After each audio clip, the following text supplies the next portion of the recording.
Hey everybody, welcome to another episode of the podcast. I'm delighted to be joined today with my guest, Dr. Megan Rossi. Megan is a gut health nutrition expert. She is also the founder of the Gut Health Clinic, co-founder of BioandMeUK, columnist at the Daily Mail, and multiple-time best-selling author. Her first appearance on the podcast was on October 7th, 2019, in her episode 246 titled The Gut Health Dr. Megan Rossi on Your Gut and How to Eat Yourself Healthy. In today's podcast, we're going to focus and talk about her new book, How to Eat More Plants and All Things Gut Health. Megan, we got there. For people that need the background, this took us a long time to set up because we couldn't get our microphones to coordinate. So finally, round two. Here we go. Take two, round two. Let's do it. And we're experts in gut health, not in IT, just to clarify. Don't worry, if it comes to gut health, I will have you sorted, not in the IT department. Well, that's you and me both. I feel circle an area of competence. It's far outside of it when we go down the technological side. Megan, I want to jump straight in. Talk to us about the new book.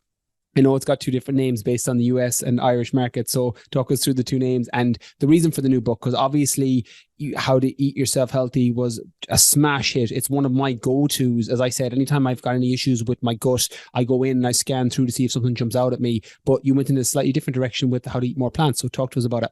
Yeah, absolutely. So How to Eat More Plants is the US name and Canada as well. Eat More, Live Well is what we call it in the UK, Australia, and Ireland, which is very confusing for everyone, including myself. But essentially, like you said, my first book, Eat Yourself Healthy, was very much about helping people get on top of their digestive issues, whether that's bloating, constipation, food intolerances, heartburn, irritable bowel syndrome, which affects around 20% of the population. So very, very common. Then after that book, I got so many messages from people saying, brilliant, I'm feeling better than ever. You know, my bowel issues are completely under control, but I've heard that gut health is really important in my hormone control. It's important in my metabolism, my skin health, so many other factors besides, just gut symptoms. And, they're exactly right. The science is incredible and it's exploded in that space. So that's why I was like, I needed to develop a second book that really spoke, broadened up the concept of really how to, translate that hard scientific evidence about our gut microbes and how it's linked to pretty much every organ in the body.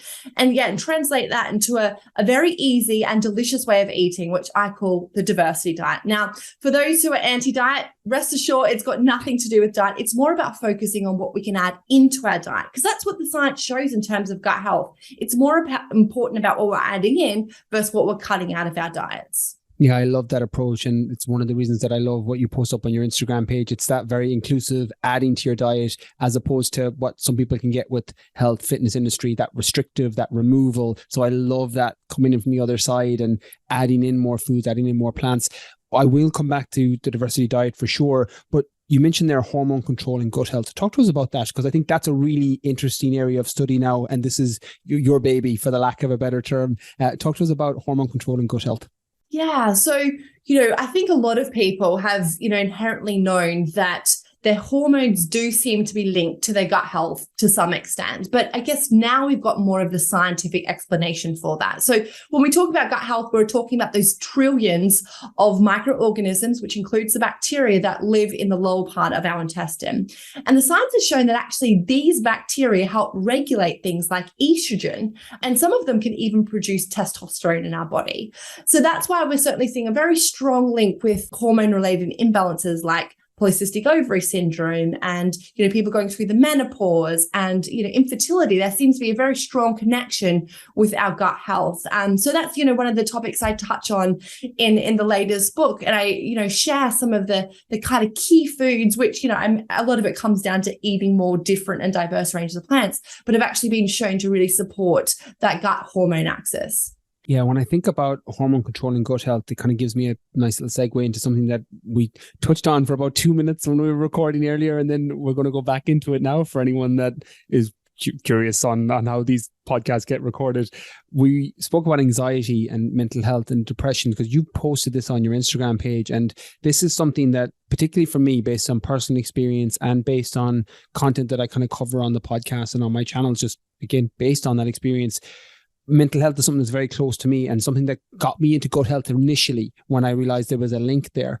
And there's still a little bit of and again, probably curse of knowledge here, lack of awareness around it when people are struggling with mental health. I'm not sure if you see the same thing, but what is the link, or what are some of the things people need to consider when we think about anxiety, depressive disorder in terms of just low mood, mental health, and the link with the gut? Yeah, look, I think a lot of people who, have ever experienced the butterflies in the tummy or, that nervousness can appreciate that our gut and our brain are linked. And we have known that for, centuries. If you think about the English language, we've got metaphors, I've got a gut feeling, I can't stomach someone's behavior, someone gives me the shits, so we've known that there's been a link for a long time. But I guess it's this scientific discovery of our gut microbiome, the sciencey name for those trillions of bacteria, that's now, I guess, kind of uncovered this new link. And it's these gut bacteria that are thought to communicate with our brain. And that's why we see that people can actually really improve their level of depression. So diagnose, moderate to severe depression via adding in extra plants and that diversity into their diet, because that feeds the gut bacteria and helps regulate the types of hormones and messages that our gut is sending up to the brain. So, I'm so passionate about this area because, I see a lot of people suffering with mental health. I think the stats is 1 in 4 of us are likely to have a mental health event each and every year. So it's really common. And although, mental health is very heterogeneous in the cause, so I'm certainly not saying it's to do with everyone's gut health, but certainly what, we've got the science and what I see in my clinical practice is that really starting to focus on nourishing those gut bacteria can have, those really impactful, outcomes on our mental health. This is completely anecdotal, Megan, but I'll run it by you just in case it potentially lands or connects, or might be completely left field where you're like, Brian, that's 100% you. But I've struggled with IBS. Again, one of the ways I came into your content in, I think it was 2017 or 2018. It was definitely a year before we spoke on the podcast first. I had been following for ages. And it was through IBS and through gut health, something I struggled with. But anytime I ever had an IBS attack or serious issues with my IBS, my mood the following couple of days was so low. Is there a link through IBS and through mood? You're shaking your head for people that are not just listening. Talk to us about that. Yeah, look, there absolutely is a link between, irritable bowel syndrome and low mood, anxiety, etc. And I guess we're not exactly sure of what it's the chicken and the egg sort of scenario. What comes first? Is it because, you've got these gut symptoms that can really, turn into a low mood because they're uncomfortable, they can be painful, they can impact your quality of life, or actually is the anxiety or the low levels of depression causing things like the IBS? And, the science is suggesting it might be different for different people, because we certainly know that people who've gone through trauma in their life, particularly chronic trauma, actually at a much higher risk of getting IBS. But similarly, if you have a gut infection and have to go on antibiotics for whatever reason, then you're a much higher risk of getting IBS as well. So I think there's, different scenarios for different people, but essentially you do have this kind of imbalance of the microbes and a dysfunction in the communication that occurs between your gut and your brain. And, the science literally every day is uncovering new connections between the gut and the brain, as well as, the mood. And studies have suggested that people with IBS have slightly different, I guess, genes that predispose them more likely to getting things like low mood. So yeah, I think there's a lot more still to uncover in the research world, but what you've experienced is so common, and I hear it all the time with my clients. I'm so glad you said that, because when the first time that happened, when I started to bring awareness to it, you think you're going insane. You don't draw the connection first and foremost. It wasn't until, as I said, I came across your content and you started to speak about this link. And I was like, oh, Jesus, I wonder if that's the link on why my mood is so low. And then I would see this kind of cause and effect where I'd have an IBS attack, or it'd be really bad based on whatever the trigger was. For me, lack of sleep is a big one. Certain foods are a big one. And then my mood would drop for 2 days, or I'd be very randomly anxious, like no reason for it, just anxious within myself and anxious within my mind. And I think it brings it back to the importance of looking after your gut health. So talk to us about the diversity diet, because we talked in our first episode, and I'll link that in the description for people, about how to look after your gut health in general. We talked about what to add in, what to remove, particularly what foods kind of cause issues. So we won't focus all of it on that today, but talk to us about the diversity diet, what we can add in. Yeah, so the diversity diet is really underpinned by just 5 key principles.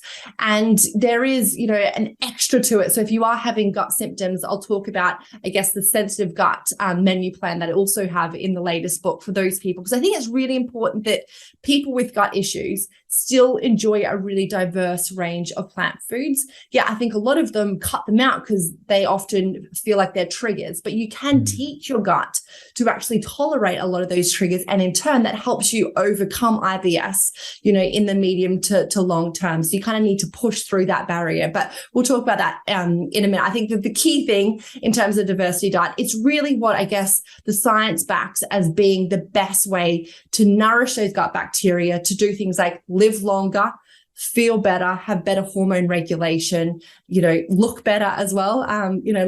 Let's face it, we all like to have glowing skin and those sorts of elements as well. So in terms of the principles, the first one is about enjoying mostly plants. Now, that doesn't mean only plants. And I think that's an important distinction.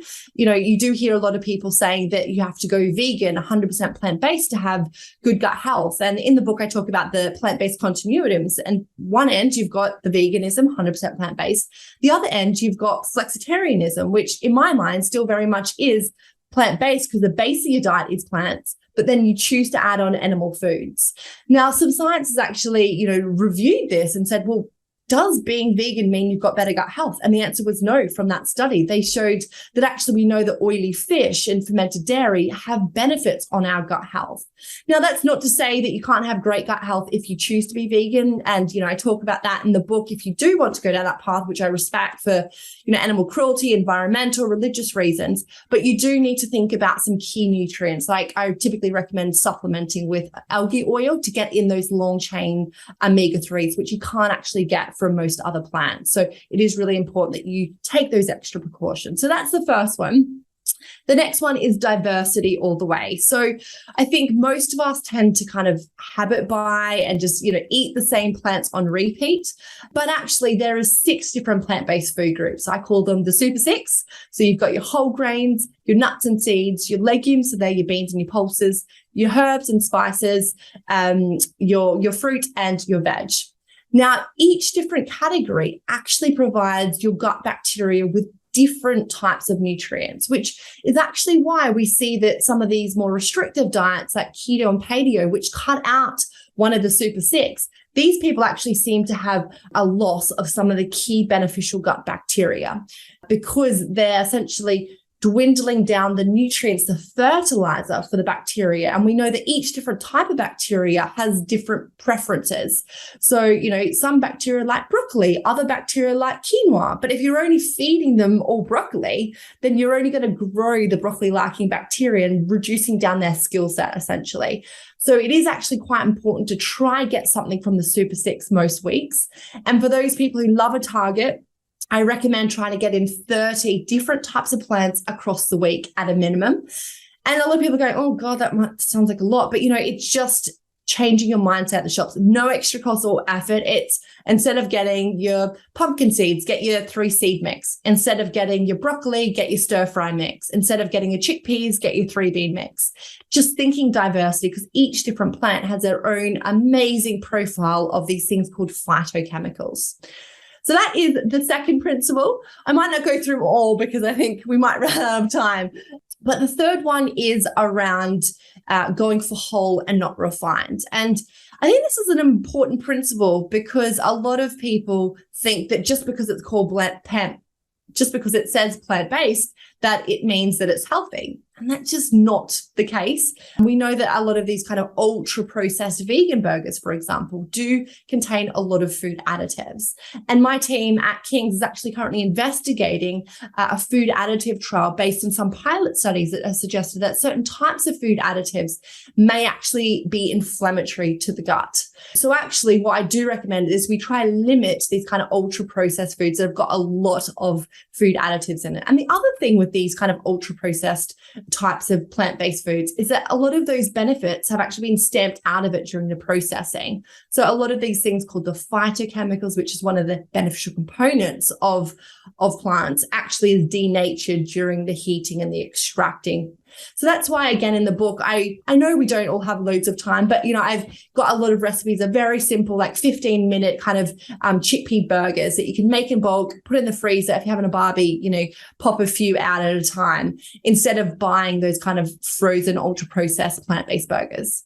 Yeah, that's one of my biggest, well, I won't say biggest pet peeves. I have a lot of nutritional pet peeves, but when people say vegan diets are healthy, I'm like, well, are you talking a plant-based vegan diet or are you talking a highly processed vegan diet? I'm like, because they're two very different things. Remove the ethical reasons, religious reasons, etc. From a health standpoint, I'm like, they're night and day in terms of the nutrient density in either of those food plans.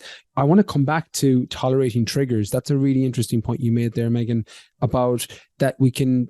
Did you say, if I'm wording it correctly, we can train our gut to tolerate those triggers? And the reason I ask that is a trigger for me as somebody that has several times, and I've gone plant-based vegan several times just because I feel quite good on that. But there is a tipping point for me as someone with a history of gut issues and IBS that if I go too far with the plants, it spills over to constipation, bloated stomach, and just a general feeling of discomfort. Talk to us about tolerating triggers, and if I'm on the right path that we can potentially train our gut to tolerate those.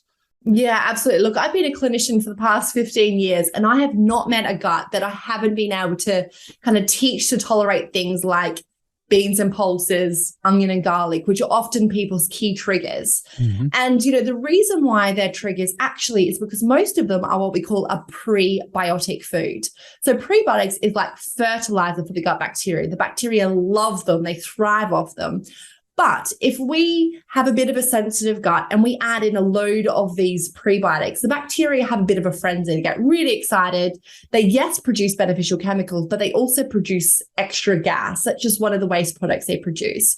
And if you've got a sensitive gut lining and your gut's producing a lot of gas, what that does is triggers the enteric nervous system to stretch it. In turn, that zips up and activates the pain receptor in your brain. So what we need to do is firstly, give your gut a little bit of a rest. So often that's why we take out a lot of these prebiotic foods. And I talk about this in the book where I've got this FODMAP light approach. So, Brad, I'm pretty sure you're aware of FODMAPs, but they're actually quite beneficial. Most of them types of carbs, which we know are, a lot of them are prebiotics. So they activate the gut, they feed the gut.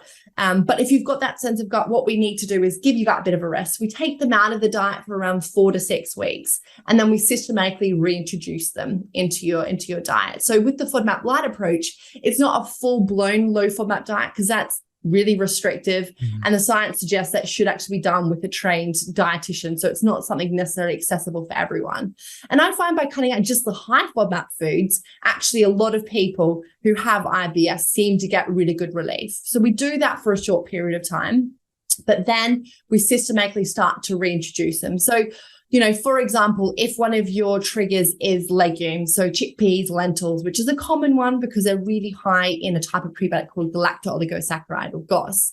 And what I recommend is you literally, it can be a little bit, frustrating in the short term, but it's, getting a tin, double rinsing them to kind of make sure they don't have too much of the juice. And literally every day have 1 tablespoon of that legume for the first week. See how your gut feels. You want to get a little bit of kind of gut grumpiness because it's kind of, again, teaching your bacteria to better metabolize that gas. Because what actually happens is the more and slowly we ingest these types of foods, our bacteria then learn to actually help metabolize and kind of break down some of that gas. And also our gut lining, once it's kind of been healed from any of the damage, actually becomes better at absorbing gas. So instead of it getting kind of stuck in our gut and coming out the back end, actually a lot of the gas goes through our gut and we actually breathe it out. And that's how the breath tests work. So the slower we kind of reintroduce these foods and teach our gut bacteria to metabolize them more efficiently, because they can learn to metabolize anything. They're amazing in terms of their ability to kind of adapt and grow certain enzymes. Unlike humans, we can't kind of do a lot of that. They can. Once we do that, then actually our body, breathes out a lot of that gas and doesn't get trapped in our gut. So that slow, gradual reintroduction is really important. In the second week, you would do 2 tablespoons, and then you'd slowly increase based on your tolerance. Now, if you do that, but you still have a very upset, chaotic gut, then it's not going to work. So I talk about in the book, when we're training people's guts, there's really 2 elements. One is, yes, that slow introduction, but one is healing the gut lining. Now, if you are really stressed up here, what that does to that enteric nervous system is just makes it like this, so angry. So no matter what stressed in your head, stressed in your head, just for people that are listening. Yeah. Yeah. Oh, sorry. Yeah. If you're not watching my Italian heritage of using my hand so much. So it like literally strangles that gut. And therefore, even though your bacteria are becoming more efficient at absorbing the gas, you can't get the gas through that gut because it's so stressed, and it gets, again, trapped in your gut, causes the bloating, causes the altered stools as well. So it's a 2-pronged approach. And again, I go through, my 5 top strategies for really relaxing and kind of calming that enteric nervous system, that stress up here. So things like the box breathing, you do that 5 minutes, before you eat to kind of calm, that communication there. Things like, going for a 15-minute walk, if you can, in a forest where there's a lot of greenery and stuff like that. Forest bathing is kind of the cool name for it. Again, that's been shown to help relax that enteric nervous system, which is that communication between the gut and the brain. So thinking about those 2 elements is really important. So, when you're going through and trying to eat more plants, and remember, I don't necessarily advocate for going plants only because of things like the omega-3 and oily fish and those beneficial organic acids in fermented dairy. But if you do choose to, is possible. It's just a very slow, gradual process, in addition to making sure your gut-brain axis is really calm. So if you're having a really stressful day, I wouldn't say go load on the fiber because you're probably going to have some issues there.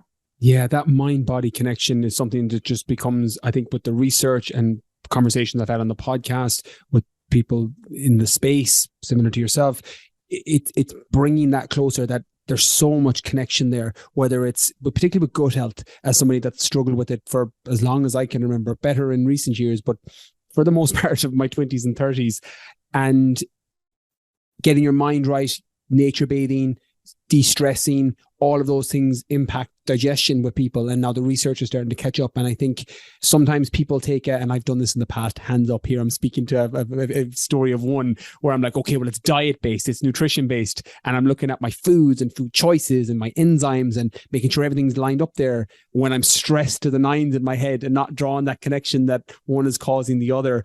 And I want to pull it back a little bit because you talked about the Super 6.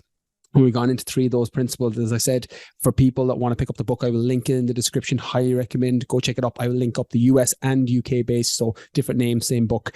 But you were on this morning on ITV, and I want to pull it back because you mentioned the Super 6 in one of those episodes, but you also spoke about calorie counting on there and if it actually works. And obviously, I'd be remiss to talk on this podcast where we talk a lot about gut health, nutrition, fat loss, weight management, just overall health, fitness, and body composition. Talk to us about calorie counting and talk to us a little bit about, I know it was more of a snippet on this morning on ITV, but talk to us about calorie counting and where it comes in when it comes to gut health.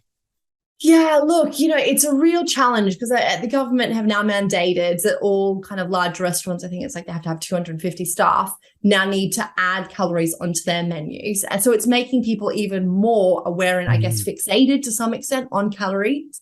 But what I've seen, in clinic is that calorie fixating, particularly if your goal is weight loss, in the long term, just doesn't lead to those results that people deserve. Like, people work so hard for this, and it, really upsets me that they just don't get those results because they're following, a type of eating or a style of diet that just isn't really backed by the science. And the reason for that, firstly, is we know that the calorie information on packs, particularly for whole foods, is actually not that accurate as we've been led to believe. So almonds, for example, actually provide our body with 30% less calories than what the packet says.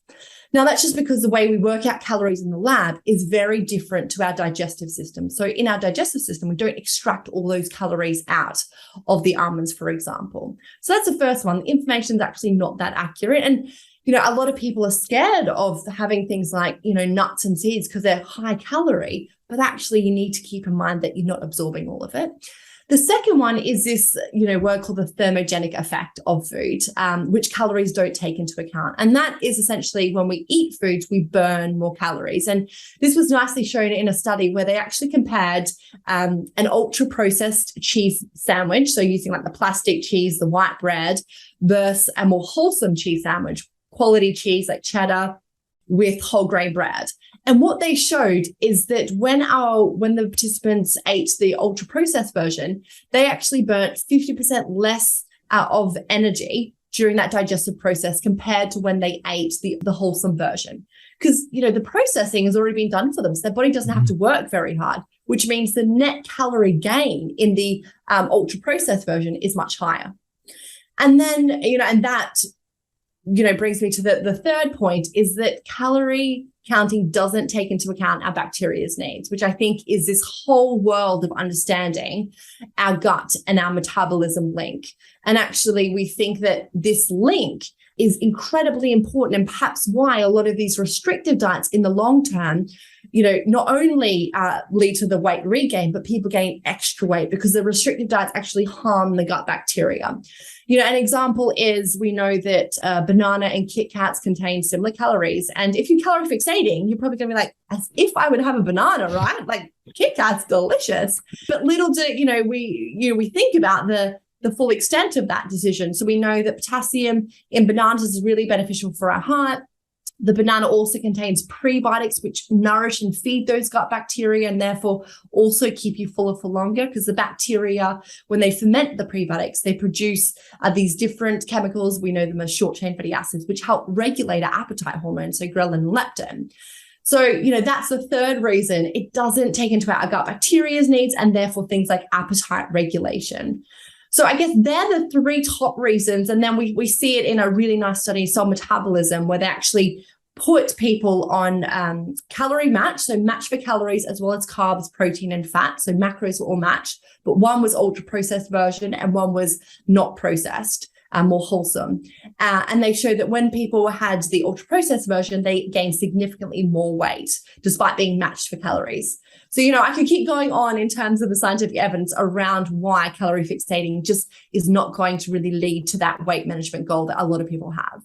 Yeah, there's so much value there, Megan. I have very little to add to that because I think you've nailed it all. Like that satiety, I think something that gets underestimated that I've spoken about in the podcast is when people think about calorie counting, you're losing all the secondary and third level effects of the nutritional choice you're making. You're looking at it as a calories in, calories out, but then it's about what you absorb. It's about the nutrients in the food. It's about then those secondary effects of, how much energy do you have? How are your hormones functioning? How are you feeling? Your non-exercise activity thermogenesis going up because you're moving more, because your body feels good, your mental health and not feeling like your body doesn't need anything. So you're not getting those cravings. All of these things play a massive role. And sometimes, and it's one of my many pet peeves, as I said, within the fitness and health industry, where people are like calories in, calories out. I'm like, yes, calories are important and they play a role and you can't negate the science on it, but it's not be all and end all. You have to look at the other things as well. And when it comes to misconceptions and myths, I have to talk about one that I actually became aware of based on your platform, and it's the internal shower. And I know this was doing the round on TikTok, but I hadn't seen this until I saw you talk about it on your Instagram. Talk about what current myth or misconception you're seeing a lot of, and is it that internal shower that has been doing the rounds on TikTok? If it is, you can explain that for anyone that's unfamiliar with it, or if it's something different, please talk to us about a myth or a misconception that you're seeing now, because every time I think we could talk once a month for the next 5 years and there'd be a different myth or a different misconception that comes out there on social media. But talk to us about the biggest one you see at the minute. Yeah, look, gut talk is what it's called. So there's a hashtag gut talk on TikTok that's like, I think it's like 500 million views. So it has the perk of actually making people more conscious of their gut health, but actually attached to that is a lot of myths like the internal shower, which suggested that adding chia seeds, lemon and water will flush through, clean your intestines, particularly if you've got constipation. Now, it's not going to do any harm to you, but actually for people with constipation, it might actually block you up a little bit more. And what we know is more effective in terms of constipation is psyllium husk as a fiber. There's loads of clinical trials showing that if you struggle with constipation, starting the first week, having 1 tablespoon of psyllium husk every day, along with about 150 mils of water. You can stir it in your porridge or, put it in hot tea. It can make things get a bit thicker. And then second week, build it up to 3 tablespoons, can have a really, important and measurable impact on people's rating of their constipation. So if people are after that, I would recommend the psyllium and not that internal shower. There are so many myths out there. The other one, it seems to just not go anywhere, and that's the gluten intolerance. That everyone should be excluding gluten in their diet. And I certainly, I'm not trying to protect gluten at all, but it's important to realize that gluten is a protein and, actually has a place in terms of our food enjoyment and structure. For example, gluten-free breads, are quite crumbly and they've got a lot of additives put into it, which may actually, be much more harmful than gluten, to try and mimic that structure that gluten provides. And we know that, yes, 1% of the population have celiac disease, which is an autoimmune condition to gluten. So yes, you need to be super strict. Then there's about maybe at most 4% of the population that have what we call non-celiac gluten sensitivity. So it's a gluten kind of intolerance. So that it's legit. But it's very few people compared to the number of people that think that they've got gluten intolerance. And like I said, I don't want to protect gluten, but I want people to know that actually a lot of these, gluten-free products in the market, the science has shown, has got more added fat, more added sugar, and less dietary fiber. And the studies in turn have shown that people who go gluten-free when they don't need to be, actually they seem to reduce down some of their beneficial gut bacteria. So there are these knock-on consequences for doing these restrictive diets when you don't need to be doing them. 100%. I think when it comes to gluten-free, and this comes up a lot in my space as well, when people are looking to lose weight, lose body fat, where they're like, I'm going to cut gluten. I'm like, well, it's not about cutting gluten. It's about what are you replacing it with? I'm like, if you're cutting out bread and replacing it with broccoli and kale and spinach, I'm like, yeah, like that's really going to help with your calories, your nutrient density. But if you're replacing it with the gluten-free alternative with that potentially has more additives and more preservatives and is worse for you in terms of overall health and nutrient density of the food, then if anything, you could actually be in a worse position from giving up gluten. And I think just making people aware of that can be important. Absolutely. And, it comes back to those super six. So if you are cutting out gluten containing grains, I'm always like, go for it. But hey, why don't you replace it with things like quinoa and buckwheat, so the whole grains, and not completely excluding that whole grain group, because we know that the whole grain as a category provides our body with unique nutrients, our gut bacteria with unique nutrients you can't get from the other 5 plant-based food groups. So trying to get something from all of the super six, I think, is an important principle for maximizing out on our gut health. Amazing. Talk to us about gut lag. This is a really interesting thing you put on your Instagram recently as well, and very similar to a lot of content you've put out, Megan. I didn't have full awareness around it until you kind of triggered it. One of the things that I've struggled when I've traveled, particularly across time zones, is just gut distress. Now, I always put it down to just the stress of traveling, and I'm sure there's an element of that in it. But talk to us about gut lag and kind of gut health for people either going on holiday or just for people traveling. I think having this information for when you travel is really important. So talk to us about gut lag. Yeah, look, it's something that, I've experienced myself. And like you said, it is a really common new experience. I think most people who've traveled any sort of long distance do experience a bit of gut lag. And there is science to that. So if you think about our water bottles, if you've got a water bottle or a packet of chips or even your ears at low level, it's all fine. But when we go up in the air, changing that atmospheric pressure, what happens is our water bottle expands, the packet of chips expands, our ears pop. And the same occurs with the gas that's in our stomach. So in our digestive tract, we've got, a whole lot of gas being produced in different places, including that by the gut bacteria when they digest food. So the gas that's in there at ground level might not be triggering anything, but up higher when it expands, that can stretch out that gut lining, including that enteric nervous system, which we know can be quite sensitive when you are more stressed or if you just have an underlying kind of a sensitive gut. And in turn, people are much more likely up in the air to get things like bloating, tummy pains, and cramps. So there is kind of the acute element of jet lag when you're up in the air. And for that, I actually recommend that people, about 24 hours before they go on a longer distant flight, is to consider cutting down on a lot of those FODMAPs, which remember are beneficial, but I recommend particularly the FODMAP light approach. So if you've got the books, it's in both books. It's that little summary of some of the higher ones to cut out, but also what to replace it with, because it's important that you still feed and nourish those gut bacteria. And then the other element of gut lag is things like, we're going to be changing our sleeping habits, which independent of diet is going to impact our gut microbes. And in fact, our bacteria also have their own circadian rhythm, so their sleep-wake cycle. So if ours is being disrupted, so is theirs, and that makes them not function at their best. Just like us, when we're a bit sleep deprived, we're not really efficient at our work, and the same with those microbes. And then, of course, there is things like the melatonin element, again, which feeds into that circadian rhythm, and the melatonin changes, again, can have that impact on our gut microbes. So, the tips there are, if you are traveling across time zones, try to, before you actually leave, to start to adapt to the eating patterns, because we know the eating patterns in turn is going to be an important part in regulating our bacteria's sleep-wake cycle. So start to try and adapt your eating pattern according to where your time zone is. And then also up in the air, probably limit the large meals that the airlines typically serve you that are very, very rich. I usually take some smaller snacks with me, because you want to give your gut a little bit of a rest while it's up in the air. And also, as soon as you land, trying to include at least 3 different types of plant fibers in your meal to help kind of wake up your gut bacteria and get them back into the new time, or get them into the new time zone. Did I hear that correctly, that you said the gut microbes and your bacteria have their own circadian rhythm? Yeah, I know. It's incredibly fascinating. They are like their own little entity.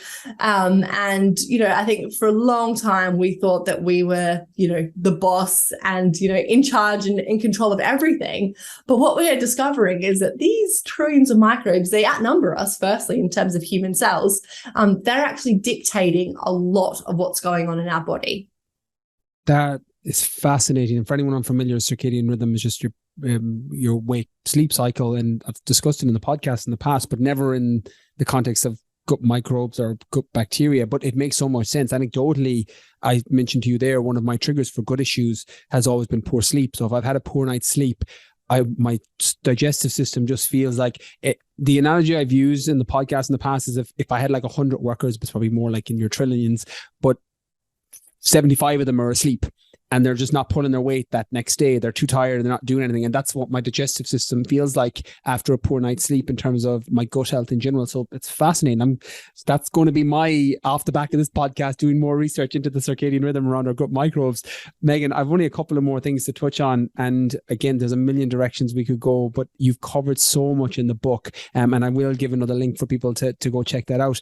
But one of the things you've done with the book is you've switched it to kind of a meal-based points in terms of how to do the plan. I'm curious, what was the reason for switching to a point-based system? And just to give context, because people that are Slimming World Weight Watchers and think points and sins, it's not like that. Just to, I'm going to preface with this, but talk to us why you went for kind of a point-based system for the meal plan. Look, because inherently, we're humans. We love counting things. We love, competitions. So that's where the plant point system comes into play. Essentially, each different type of plant gets its own unique point. So if you have 10 strawberries, you're only going to get 1 point. But if you have 5 strawberries, a banana, and some quinoa, then you're going to get 3 points.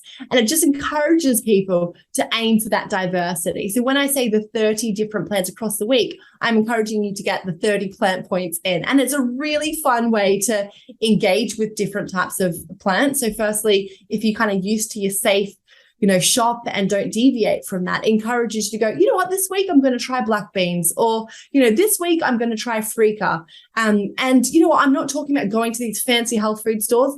These foods that I talk about in the book and all the recipes are available in your mainstream supermarkets, at no extra cost. It's just, we haven't necessarily, been taught about these foods, and therefore we don't necessarily feel comfortable cooking with them. So There's one section in the book where I say meet the legumes, so the beans and the pulses, and I talk through the different types, so 8 different types, and where you can add them and substitute them in your diet, to help things like regulate your blood sugars, to help, improve things like your memory. Like black beans go amazingly in things like chocolate brownies.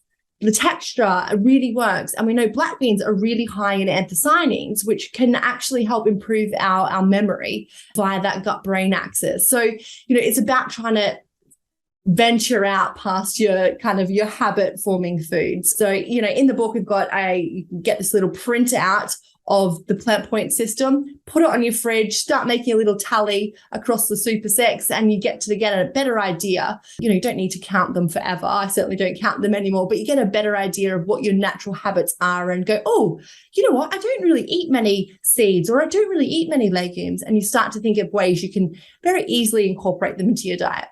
And there's the 28-day plant point challenge in the book as well for people. So I definitely recommend experimenting with that just to even see how you feel off the back of that. I think it's one of those that diversification, and we talked about that diversity diet, straight away it opens up the doors to, well, actually there's probably more foods out there that I could incorporate that I haven't really thought about. And then off the back of reading the book, it just opens up your mind to that. So I love that. And as I said, I will link the book, and I will link all of them in the show notes for today's episode. I just have one final question, Megan, just because similar, I think I might have asked you off the back of our last episode, but because it was nearly 3 years ago now, I know the answer changes based on the research, but what area of research, particularly with gut health, are you most excited about right now? Or is there any area similar to you've given me that circadian rhythm off the back of this podcast? Like, that's literally what I'm going to spend my evening looking into, because it's one of those, I'm like, oh my God, I didn't know that. I had a huge gap in my knowledge there. That's fascinating. And it's where I kind of geek out on things. But when it comes to the area of research with gut health at the minute, what's the area that's exciting you the most? Oh, it's a tricky one. I think what is quite exciting is this area of psychobiotics. So they're essentially types of probiotics, which are those beneficial microorganisms, which have shown to have mental health benefits. And it comes back to the fact that, there's hundreds of different probiotics on the market, and each different bacteria does different things. So I often get asked the question is, should I take a probiotic? And I say, if you're generally healthy, you probably don't need to, but there are 7 indications where there is actually really good scientific evidence. And in the first book, Eat Yourself Healthy, I go through what the name of the bacteria or the yeast, even some of them are, the dose and the duration, kind of that prescription that you should be having. But the area of psychobiotics has really kind of exploded up, just in the last year or so. And there's now more studies highlighting that certain types of these bacteria, particularly if you've got more severe depression, can actually have measurable impacts on your mental health. So I don't think it's a case of, in the next 5 years, we'll be replacing antidepressants with psychobiotics, these beneficial microbes. But perhaps in the next decade, we may be starting to add them in as a therapeutic addition. And we might find actually the specific mechanisms that the bacteria, via the gut-brain axis are communicating with the brain. So we might have kind of more innovative types of probiotics or supplements that can really help. And if people want to move away from antidepressants, then that's another option for them. I love that. That is a fascinating area. Again, something I'll be staying on top of as well. Not in the weeds like you are, but I'll be letting you be my filter for it for sure. Megan, I've loved this podcast. I loved the first episode we did. I'm a huge fan of the Instagram page. I will link up how to eat yourself healthy. I will link up how to eat more plants and the UK and Irish link for it. For people who haven't got it, as I said, how to eat yourself healthy is one of my Bibles. Like when you were talking, it was bringing back up memories of the probiotics, because again, I had gaps in my knowledge around the different strains and how they impacted your gut health. And again, it just bridged that gap nicely for me and had a very positive impact on my overall gut health. So thank you for that. And for people that are listening, is it the website and the Instagram page? Is there anywhere else you want to send people to? guthealthdoctor.com, and the same with the Instagram page. Anywhere else you'd like to send people? No, I think they're the main kind of focus areas in terms of people really want to get resources. Most of them are absolutely free to maximize their gut health. So I'm really passionate about getting this accessible to everyone. Like, I don't want to have to push people to, buy books or buy products. I want there to be readily available information for people to feel safe and confident that they're doing right by their gut health. Yeah, you are putting out an incredibly amount of amazing free content just as somebody that consumes it on my side. So for those of you who aren't following, go check out the Instagram page, go check out the website, check out the content, go get the books. As I said, it's just a snippet of what we talked about in today's podcast. To go deeper, check out the books. Megan, can't thank you enough for all that you do. Keep up the amazing work, and I'll chat to you again real soon. Thanks for having me. I really enjoyed it. There you have it, Dr. Megan Rossi on how your gut health impacts hormones, calorie counting versus food choices for weight loss, and learning to tolerate IBS quote-unquote trigger foods. I learned loads from today's podcast. I am literally going to go search circadian rhythms and sleep now and the gut microbes, because that is definitely the thing that jumped out at me. Huge gap in my knowledge around that. I literally had to ask Megan, as you know from listening to the podcast, if that's what she said, because I was completely unaware of that. So I'm going to go do that now, and it might even make it into my email newsletter at the end of the week. So if you want that, every Thursday I send out my top 3 takeaways from that week's podcast. You can get that on briankeenfitness.com/email list, or just head over to the website and it'll be on there, and that goes out every lunchtime on Thursday with my top 3 takeaways. Anyways, that's all from me from this week's episode. Catch you all next Monday.